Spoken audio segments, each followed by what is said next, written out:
Hello everyone and welcome on the Papier de Rêve channel. I'm Ursula and today I will be talking a little bit about my plein air setup. Of course, for filming this video I'm not in plein air, I'm at home with all the comfort I can have, just because filming outside is a little bit complicated for now for me. I'm alone filming, so I cannot watch my equipment and filming at the same time. So yes, I'm inside, but I'm painting just with the tool I'm using outside. My subject today is another picture of my holidays. It's a picture I took in the car during a travel. So it's not a very nice picture, but I did like a lot the sky in this picture and I wanted to paint it and try myself on a landscape. When I am outside, I'm not using the big palette you see on my other video. It's a little bit too big and I much prefer to have less colors but really nicely packed, so I can bring the color in any bags and it's very useful and very easy to transport. That's the most important for me. So this palette is very little. It's the size of my phone, a little bit wider, but particularly the size of my phone. So it's easily transported in a bag and it's just convenient for me. And the nice part in this little palette is that the packaging can be transformed into a 2 water tank. I will show you how it works a bit later, but with this 2 water tank you can put the palette on your leg and it will stay and it will be very secure here. And my sketchbook today is a sketchbook from Sennelier. The shape is a little bit odd.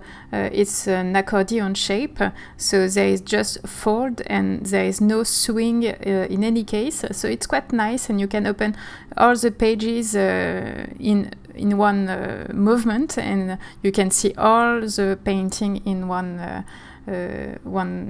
eye look.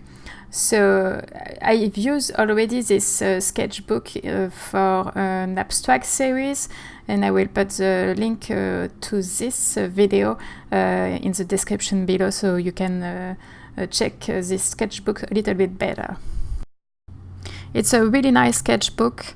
With the paper is so great in this sketchbook. I think it's my most preferred sketchbook in all I have tried, except the one I made myself, of course. But this paper is really beautiful. The texture is really nice and the paper stay wet but not too much a long time, so I can have time to work my painting and it's quite a precious thing to have. And of course, when I'm outside, I also have brushes. I prefer travel brushes, but today I didn't have them with me, so I'm using just a regular brushes.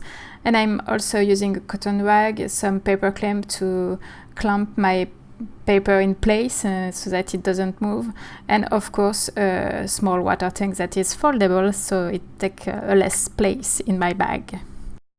I really want my setup outside to be really transportable and small so that I can take it everywhere with me. So let's talk a little bit more about this little palette I have. So it looks like a small plastic box and you can remove the 2 parts of the plastic box and they can be fixed to the palette to make the 2 water tanks that I was talking about before. And I have a little space for a brush and my colors are Aussie red gold, quinacridone gold, Viridian, Carbazole violet, Ultramarine blue, Sepia, Nickel azo yellow, Rose Madder Lake, Quinacridone burnt scarlet, Lavender, Manganese blue, and Verona gold ochre. And now you can see how I fix the two water tanks on the side of the palette so that it makes a little bridge, and it's a very stable way to use your palette. And you can put it on your leg to paint it and have your hand totally free from your palette. So it's really a convenient palette. The color I have right now in my palette are the color I like the most at the moment, but I change a lot the color in this palette. I used to have, for example, Payne's Grey, which is quite a nice color if you want to add dark color very quickly. But at the end, I prefer very much to mix ultramarine blue and sepia to have the kind of the same color. I find it more convenient for me, and I can also tweak a little bit this color by adding a little bit more blue or a little bit more sepia to make it warmer, cooler. So I decided to remove this Payne's Grey and add other colors. And it's really easy to swap color in my palette because I'm using half pan of color here and they fit perfectly in the whole of my palette. So I can switch them and always have the color I love the most at the moment. So right now I have, for example, Aussie red gold and ultramarine blue at the same time in my palette, and it's just perfect for painting nature because I can have a really rich murky green with these two colors mixing together. And it's a very convenient duo to have so that I can create a lot of different greens. And for now I have the Carbazole violet, because it's quite convenient to have a violet in your palette so that you can make some shadows very quickly. Usually I prefer to create the violet myself, for example by using ultramarine blue and rose madder lake. But sometimes when you are painting on location, it's useful to have quick colors so that you can act really fast and paint what you see directly.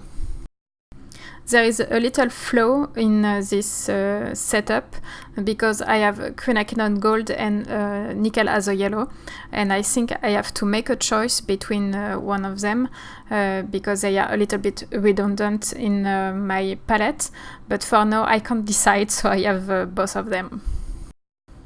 And the last color I want to speak a little bit about is the Manganese blue.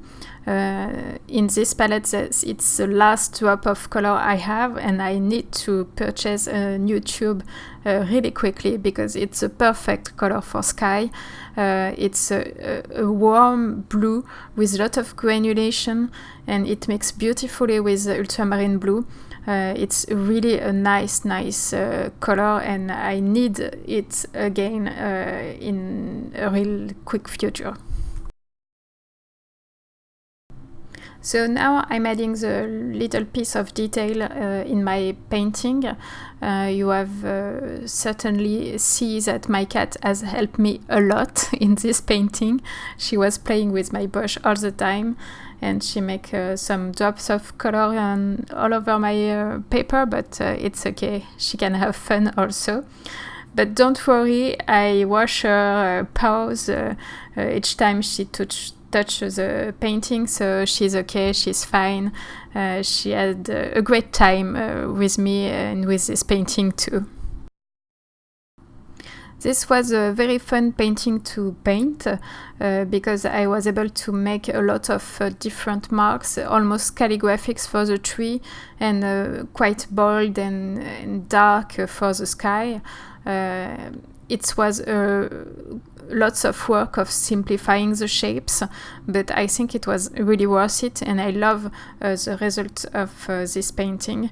I think it's the best painting I've made of a landscape in a sketchy way. And this video is now ending. Thanks for watching and I hope you like it. Please check the blog post for more information about the painting and also about my setup. I will explain a little bit more what I'm using exactly. So please check this out. The link will be in the description box below. And please tell me what you think about this painting in the comments. See you soon.